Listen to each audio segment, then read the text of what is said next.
So, Phil, why don't you go Excellent. ahead and introduce yourself and go from there? Yeah, awesome. Hey, thanks everybody for having me. I am Bill Sluss. My primary role is as the PM of the school data sync application. So my general role is to focus on product design, development, and roadmap for SDS. But I also sit on the half of the office education team that is really focused on platform enablement, specifically for education customers. So anything in the identity, security, compliance space, that's sort of also in our boat. And I often work with a variety of partner teams across the company to really review and look at what they are building, what their products or implementations do, and how they can better meet the needs of education customers. And information barriers is one extension of that. There are several others, but today we're going to talk about information barriers, how they're utilized within education, and how they're relevant for duty of care scenarios. And I'll explain what that is as well, really focusing on the challenges that we see and the corresponding roadmap ahead. We'll walk through the challenges. We'll talk about some requirements that we've heard from customers broadly. I'll talk about the current solutions, what you can do today. And I'll also reference why the solutions aren't really good enough and for a lot of reasons. And so we'll go into that, and then that will dovetail nicely into talking about our roadmap and how we're sort of bridging some of those gaps in the near term. So with that, let's dive in. So the start of this is talking about the challenge that we encountered. As anyone who works in education knows, one of the common threads and issues that we encounter is really all about scale. This was certainly prevalent when COVID hit, and all of a sudden we had entire cities and states and countries coming forward and saying, we need to deploy Microsoft 365, we need Teams for remote teaching and learning, and we want to do it for every student and educator in our entire district or Department of Education or Ministry of Education. The scale is enormous relative to what you find in enterprise. Certainly, there are large enterprises. You take a Walmart, or as an edge case, upwards of 2.3 million employees, but 2.3 million users in an EDU organization is not all that uncommon. We see entities out there scaling to 5 million users.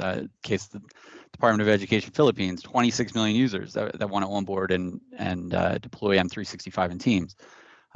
So scale is definitely a prevalent challenge in nearly everything that we do in the education product stack. And our guidance has been pretty prescriptive. As we looked at scale broadly, we basically set out on a journey to ensure that everything that we do inside of an M365 tenant can work well up into about a million user scale.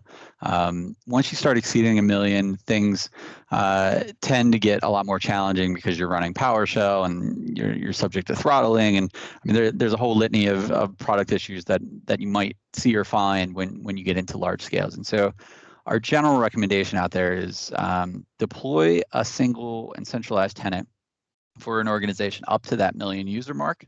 And there's a ton of benefit to that, right? You get centralized management and administration, integration with a centralized identity system. If you want to run analytics, you have all of your activity happening in one common place. You only have to deploy apps and policies once. There are a bunch of challenges with multi-tenant orgs, but our general guidance is up to 1 million, deploy a single tenant. There are some organizations out there that deploy a multi-tenant. If you're a single school entity, small private school that deploys your own tenant, as an example, you're probably not interested in information barriers. But when you think about the large K-12s or even higher ed institutions at large scales, 100,000 plus users, the concept of segmentation is important.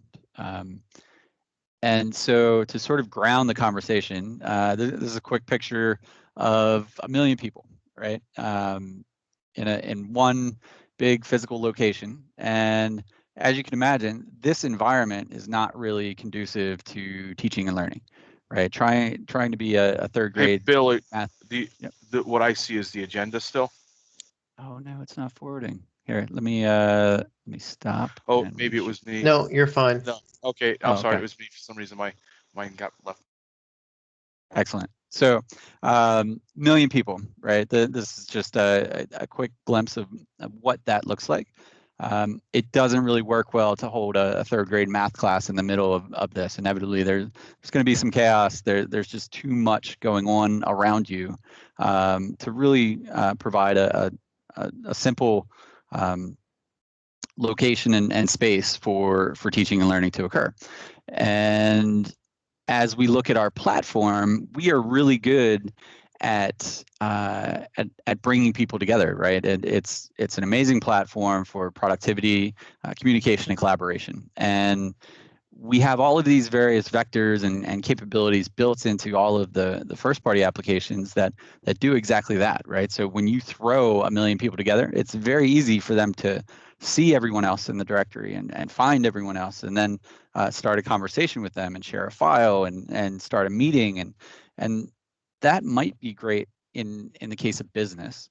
But when you're dealing with kids sometimes as young as 5, 6, 7 years old, right, it doesn't necessarily make sense for the adults in an tenant to be able to engage with them. And I'll walk through a series of scenarios, but there are a number of problems that can occur. And the point of this is that M365 does a great job of bringing people together, but it doesn't do a terribly great job, at least today, of keeping people apart for targeted purposes.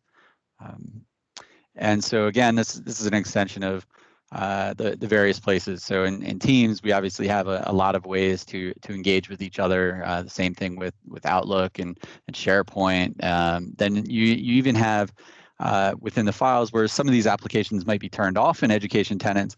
You'll see students that they'll spin up a Word document, and they'll engage with each other through the chat and at mention functionality within a Word document, right? To work around some closed off experiences. And so all of that's to say, it's a pretty big challenge to take what is an open communication platform and actually define segmentation and boundaries within that tenant concept. And in thinking about that, in that context, when you have a million people together, there's a mix of very young kids, middle-aged kids, and adults, and of all walks in life. There are a lot of things that can happen in inappropriate scenarios that really schools want to be able to control. They don't want these things happening on their watch, on their platform that they are responsible for, right? So there's inappropriate contact. You have adults contacting kids. It's probably the worst case scenario, right? But it certainly can happen. And if you think about the staff that's sitting in the headquarters building of a massive Department of Education or Ministry of Education, they don't necessarily need to be able to engage with the first grade class, right? Like that, there's just no reason that they should have that level of access to the students or the students' data. Sharing the directory is another big problem, right? The exposure of directory information is a challenge for many EDU institutions out there. And there are a lot of different ways where a kid in the tenant, or even an adult for that matter, could download the full directory, publish it to the internet, something to that effect. And nobody wants that to happen within their school district. Inappropriate content sharing amongst students, right? You can use your imagination there. And obviously bullying. Bullying is a big problem in the physical environment, but is certainly a problem in virtual spaces as well. And so being able to sort of wall off segments of students within the tenant, or the adults in the tenant, even for that matter, can be really impactful and a top of mind requirement for EDU institutions around the world. Now, the next thing I'm going to talk about is duty of care. And so where we started on this journey is there's this concept called duty of care, and where we first heard about it, other than just general anecdotal, I need better privacy in M365 comments, was in Australia. And Australia has some very sort of formalized definitions of what duty of care is. It's actually a government regulation. You can see the reference there at the top, but the interpretation is really what mostly matters here. It's really a sort of defined set of security and privacy compliance requirements. And it's all about protecting kids on the platform, protecting their personal data, protecting their content for any of the systems and platforms that the government puts forward into the education environment. They have an inherent duty of care to protect those kids by bringing them into the system. And so if their information is wildly available to 1 million plus people, that's not inherent protection. And so that's where we started.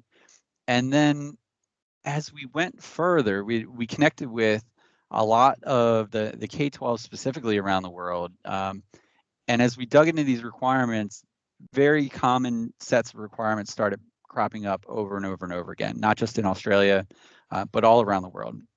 Various ministries of education, departments of education, as they were onboarding and deploying, they suddenly realized that it's great to put all these people together, but because of the open platform challenges, they also need a solution in this space. And overwhelmingly, what we heard is that they'd like to be able to mirror every student's ability to engage with others, very similar to what they get in the physical environment, right? The student goes to school, they walk through the front door, they can run into other kids in the hallway, they can see their teachers, they might be able to engage with the principal, right? They basically are confined to the physical building that they're associated with. And so what they want out of the M365 virtual environment is nearly the same thing. They want to build these virtual school environments within the tenant, where basically you're putting up walls around each individual collection of users in an efficient way.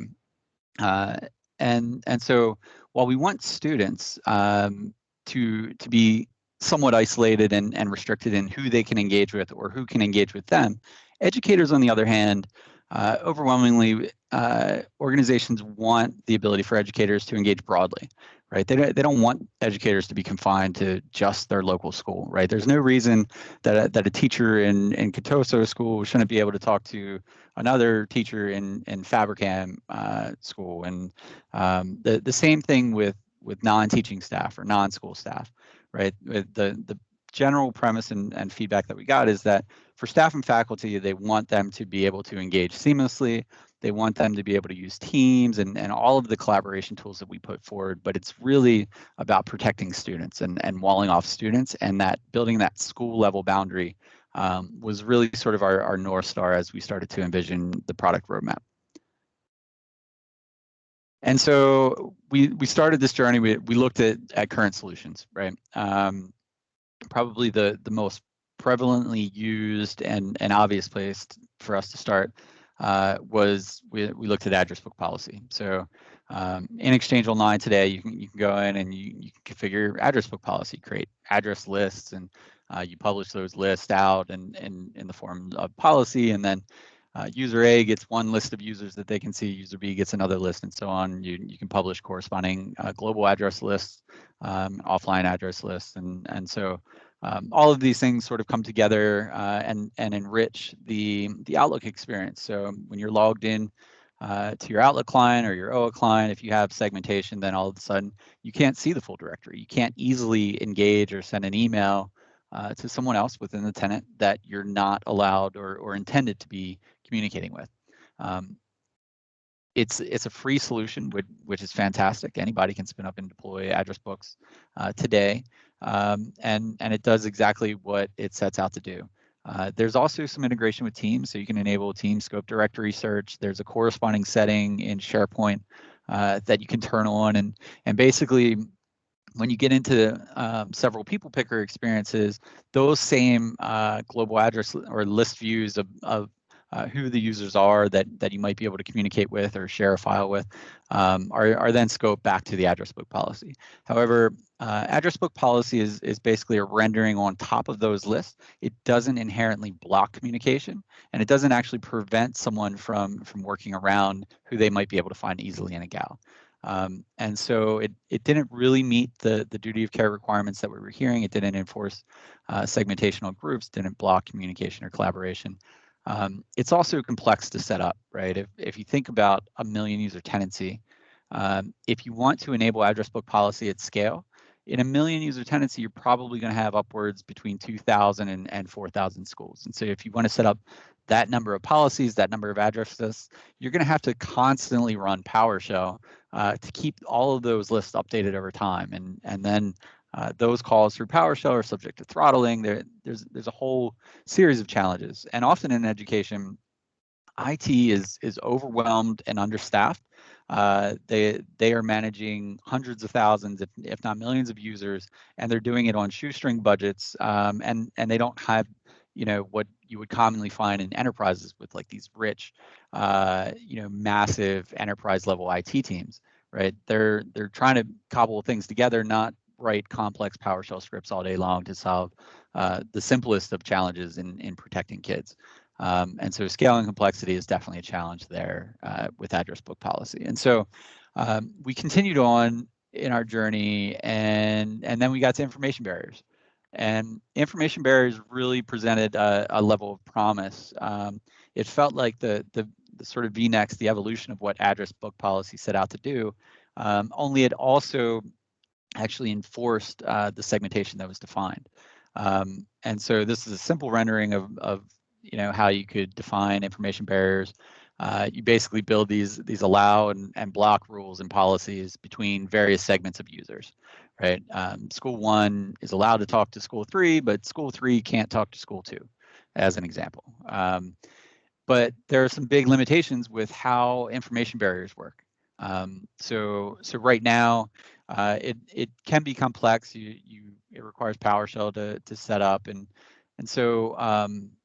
But as we looked at scale at EDU, looping back to the original pain point that I referenced, at 1 million users, you really want to achieve per school segmentation, but information barriers only supports 100 segments per tenant currently.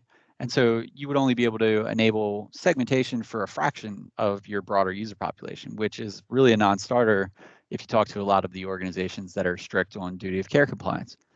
And so scale was definitely an area of concern in information barriers. And then there was also the challenge around flexibility. You can't put people in multiple segments. And we know in education, teachers often work across multiple schools. One research study put it upwards of 70% of respondents on one research investment returned that 70% of educators, or 70% of districts around the world had educators that span multiple schools. And so if a user can only be in one segment, you can't effectively build multi-school segments, right? Because then you have to pick and choose which one the teacher lands in and how they communicate. It just becomes a mess. And you also can't leverage information barriers to work with address book policy. You have to pick one or the other today. That was another big gap that we saw as we looked. And so going forward, that really brings us to the roadmap. So as I think a lot of people know, every year in education, we have these big back to school moments, and certainly this one coming up in the August-September timeframe is the biggest. That's what we generally refer to as the Northern Hemisphere back to school, and it's typically about when 75% of the world goes back. This is also coinciding with the time where everyone's coming back to start using the platform. It's when they do a lot of their deployment activity. It's when they expect solutions to be built out and ready to go for students and educators to use M365. And so we build a lot of our roadmap around these moments because we try to release targeted sets of functionality to facilitate a back to school cycle or the next one. So for this back to school, as we looked at this problem space of building boundaries within a tenant and meeting duty of care compliance requirements, we really invested in a couple of areas around information barriers that relate back to the problem space that I just described. So the first one is flexibility. We needed a model that supported mapping users into multiple segments. This is critical for two reasons. The teachers in multiple schools is one, but we also want to make sure that all educators and faculty can communicate broadly across the platform, right? And so what we envision, I'll go deeper on the next slide, is basically you can build out and configure an all staff segment or an all faculty segment, and that would include all teachers. And then the teacher can also then be included in their corresponding school segment so they can communicate and connect with the students, and the students can see and communicate with them. We just needed this level of flexibility with information barriers for it to be viable for EDU. The next thing that we tackled was scale. We knew 100 segments wasn't going to be enough, and so going into this back to school cycle, we will begin supporting 5,000 plus segments on a per tenant basis. And so as we loop back to that sort of million user model and goal to support 1 million users well, we needed to support up to at least 5,000, and we will hit that mark for this back to school, which is awesome. We're also now going to introduce 4 modes that you'll find on M365 groups. So these are information barrier modes, and the real value that these things provide, well, they sort of provide two bits of value. So the one is they will control access to content within the group itself. So that's something that we definitely would never get out of something like address book policy, where it's just a simple rendering of a shorter list of users, right? We needed to make sure that whatever the segmentation is that's defined, that if, say, somebody generated an anonymous link to a file or something to that effect, that at the point of file access, we were also honoring the intended segmentation within the tenant. And so that was a big thing. And then enforcement of membership is another aspect of these group modes, where if a group mode is set to one of these settings, then the enforcement of that membership, even if an IT admin adds someone, users can then be evicted, or you can change the setting between, say, open mode and the owner moderated mode, and suddenly that enforcement will kick in as according to the permission set. So the 4 modes: open, it's basically within the tenant. Even if you have user segmentation defined, you can still create groups that are open.